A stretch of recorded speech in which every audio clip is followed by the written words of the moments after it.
Hello everyone, welcome to back my YouTube channel. Today I'm going to discuss literary criticism. आज हम literary criticism के chapter 3 को discuss करेंगे, romantic criticism को। It's very easy and interesting chapter. Friends, सुनने में लगती है जो रोमांटिक क्रिटिसिज्म है वो रोमांस यानी कि कहीं ना कहीं जो पोइट्स राइटर्स के रोमांटिक पोएट्री ऐसे ड्रामा से रिलेटेड है। रोमांटिक क्रिटिसिज्म को रोमांटिसिज्म भी कहा जाता है। जो उसका पीरियड है वो 1798 से 1830 तक इसका पीरियड माना जाता है।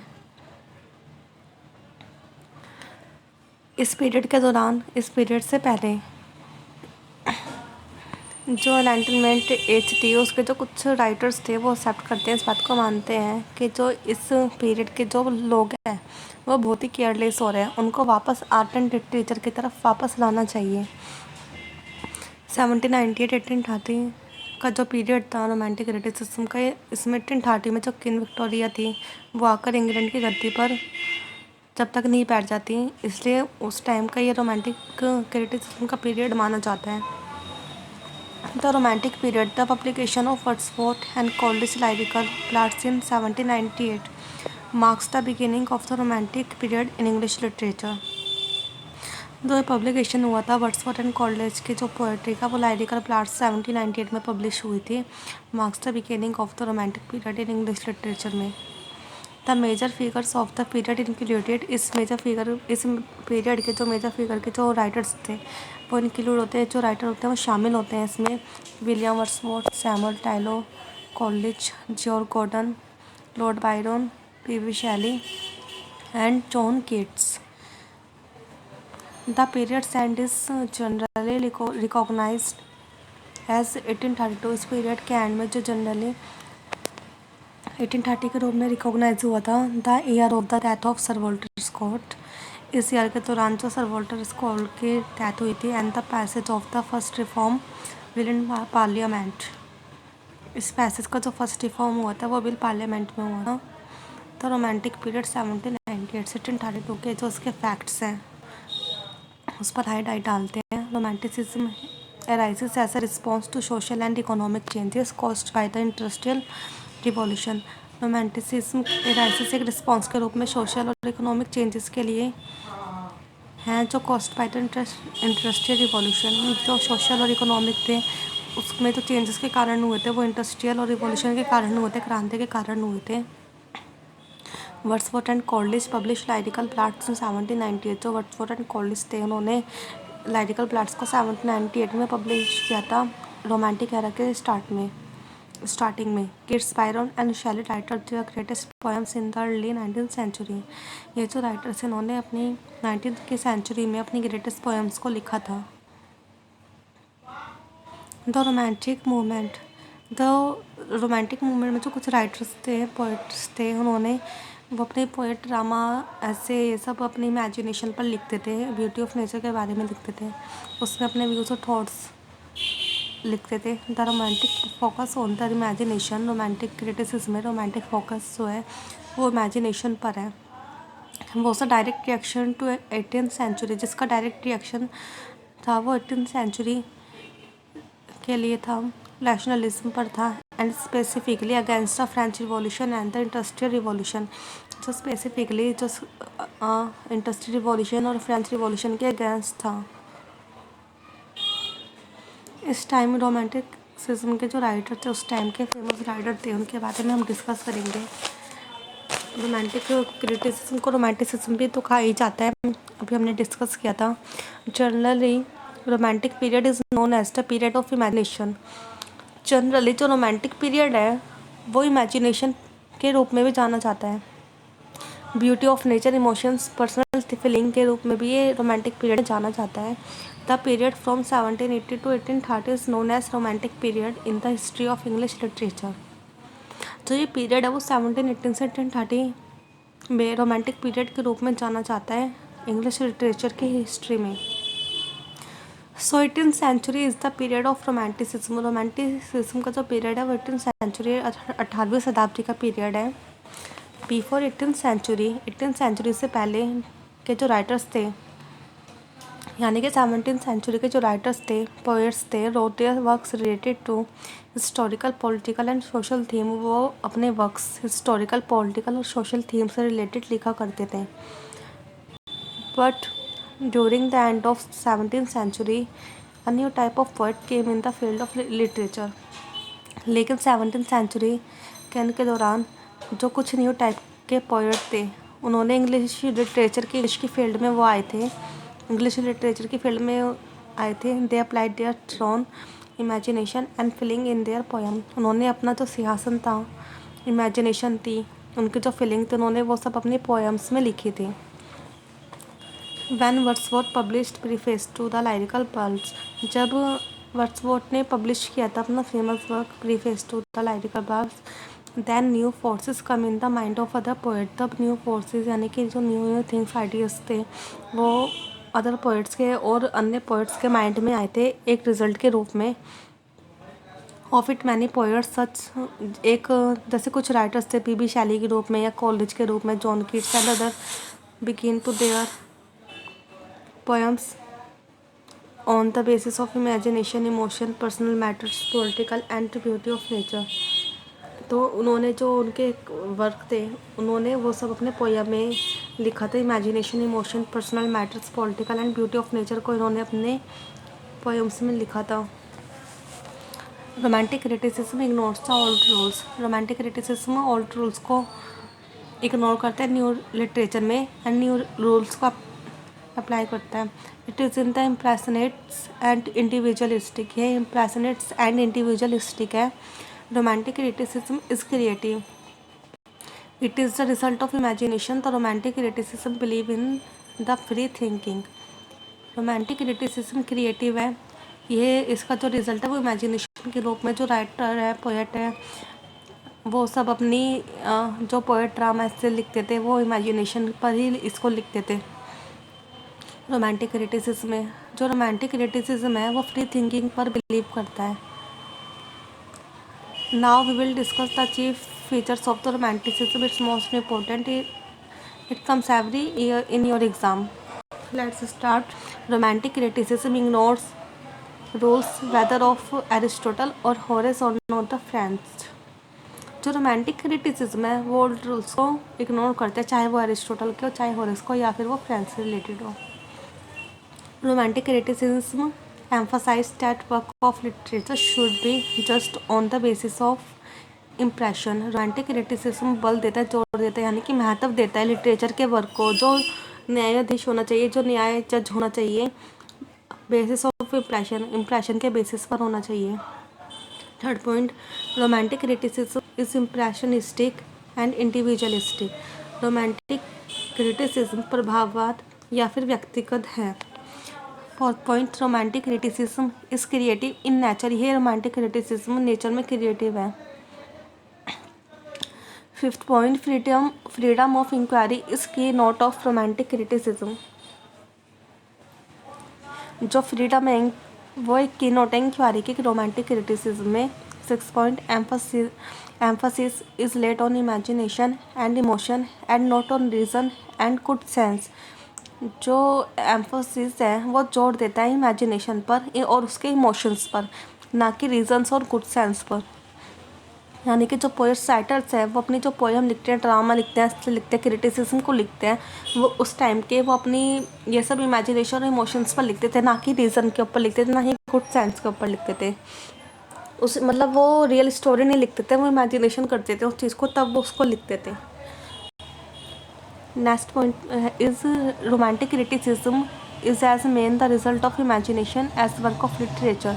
जो रोमांटिक क्रिटिसिज्म है वो मेन रिजल्ट है इमेजिनेशन का एक लिटरेचर के वर्क के रूप में।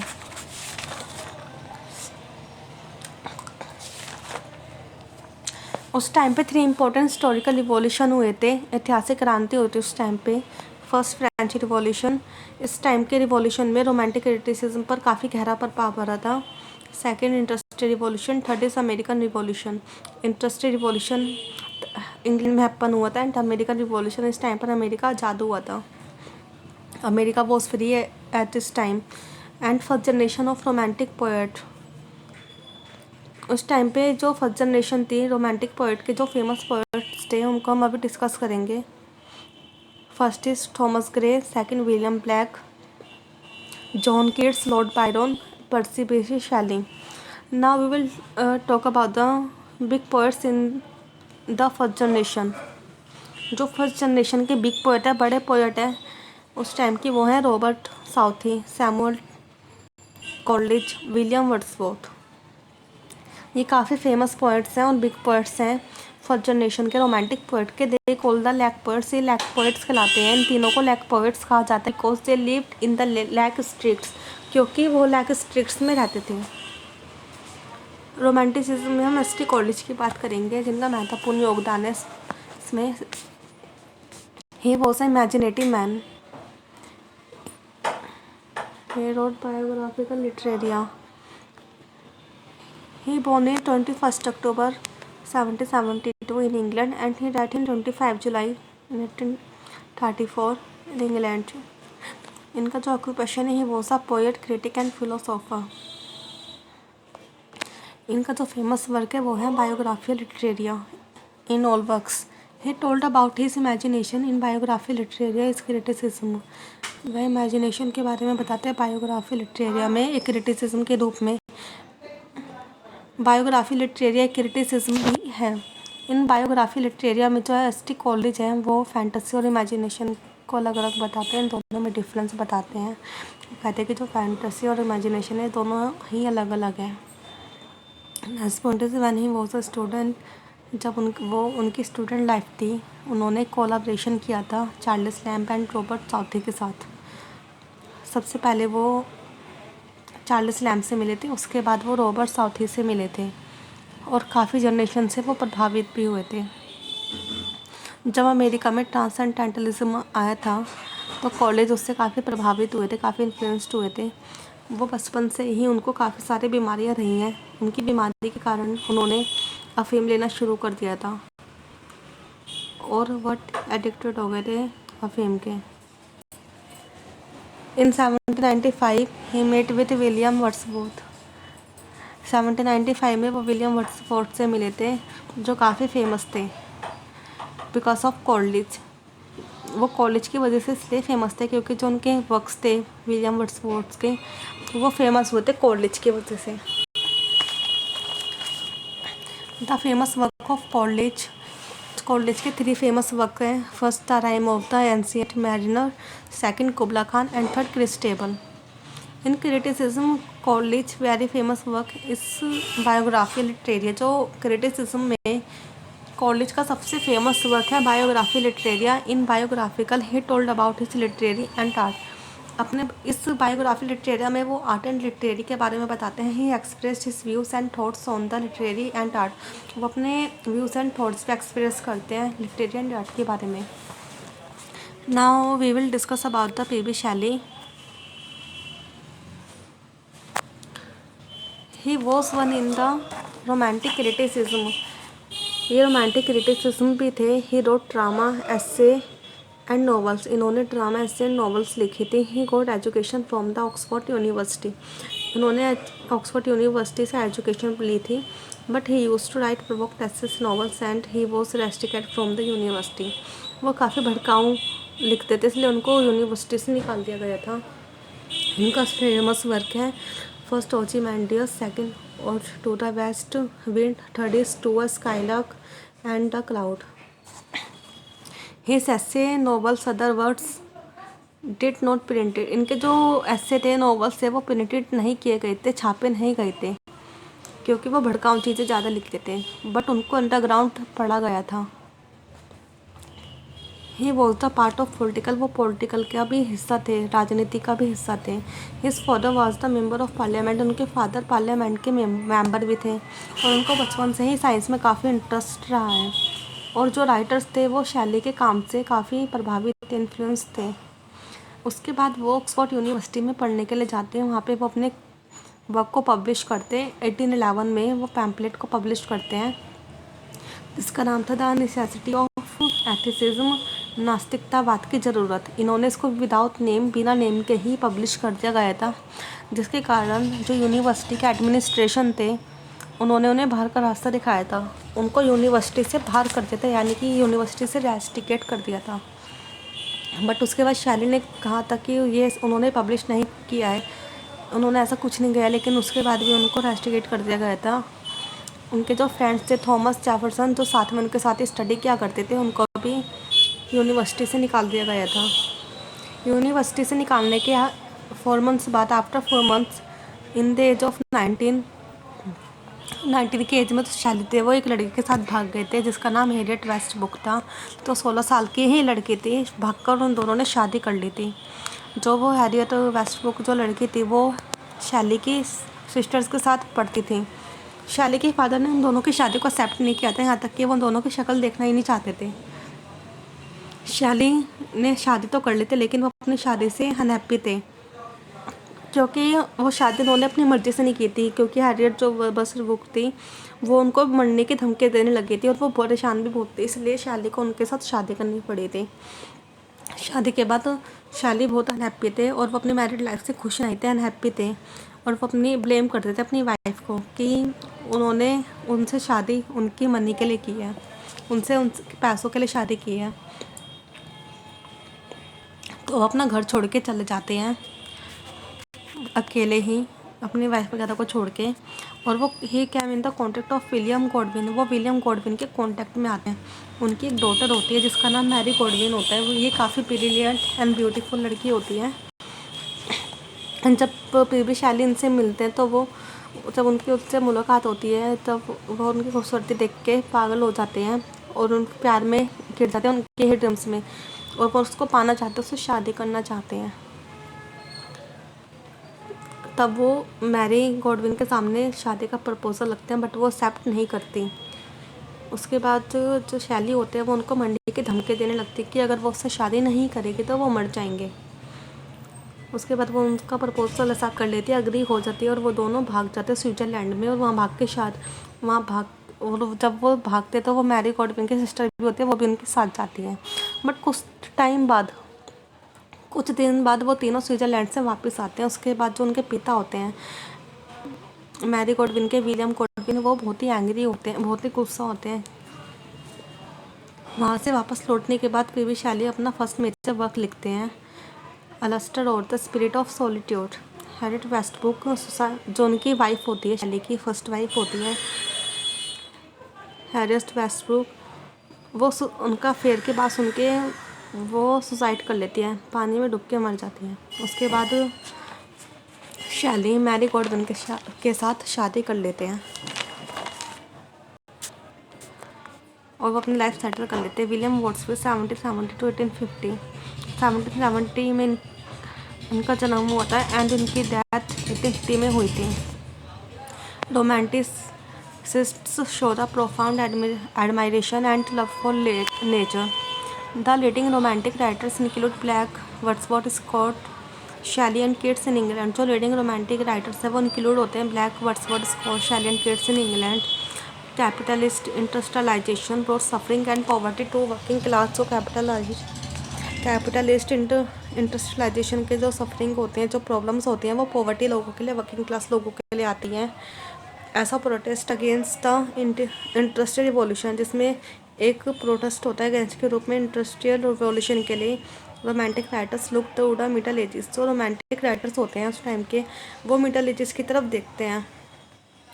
And to direct contact with nature, और डायरेक्ट कॉन्टेक्ट करते हैं वो नेचर से। Wanting to return to the simpler life of the past, और वो अपनी वाइफ को वापस, और अब जो उनकी लाइफ होती है पास्ट की, वो उसको वापस चाहते हैं, क्योंकि जो उनकी पास्ट की लाइफ थी वो काफ़ी हैप्पी थी, बेस्ट लाइफ थी, और वो इसलिए डायरेक्ट कॉन्टेक्ट करते हैं नेचर के साथ अपने पास्ट को। इसके थीम, इस चैप्टर की फ्रेंड जो थीम है, इसकी थीम काफ़ी इंपॉर्टेंट है, जो आपके आंसर को काफ़ी इफेक्टिव बनाती है। इट्स मोस्ट इम्पॉर्टेंट, जिससे आप अच्छे मार्क्स ले सकते हैं। There are several themes that appear in romanticism की जो कुछ थीम्स हैं हम उसको डिस्कस करते हैं। The rejection of the rational and material, an emphasize और imagination over reason, sense over intellect, the importance of the individual's inner self and personality, a deep appreciation of nature. Conclusion इसका, thus romantic poets of the 19th century wrote subjective poetry. जो romantic poets थे 19th century के, वो subjective poetry लिखा करते थे। They themselves become the subject matter of their poetry. वो उनके पोएट्री के सब्जेक्टिव मैटर बन चुके थे। They are guided by imagination, वो गाइड इमेजिनेशन के द्वारा ही हुए थे। Which is great source of creation for them, जो ग्रेट सोर्स था, अच्छा साधन था उनके क्रिएशन का उनके लिए। इंस्टेड ऑफ राइटिंग पोएट्री, वो जो जोड़ देते थे, इंस्टेड करते थे, वो पोएट्री को लिखने में करते थे इन हीरोइक कपलेट में। दे रोट पोएट्री इन ओट, वो पोएट्री को ओड में लिखते थे। Ode, lyric and elegy, ballad and epic में अपनी पोएट्री को वो लिखते थे हीरोइक कपलेट में। रोमांटिक पोइट्स जो थे, हमने उन सभी पोइट्स के बारे में डिस्कस करा है। फ्रेंड्स, हमारी ये वीडियो आज ख़त्म होती है। अगर आपको मेरी वीडियो अच्छी लगी हो तो मेरे चैनल को लाइक एंड सब्सक्राइब जरूर करें मेरी और वीडियोस को देखने के लिए।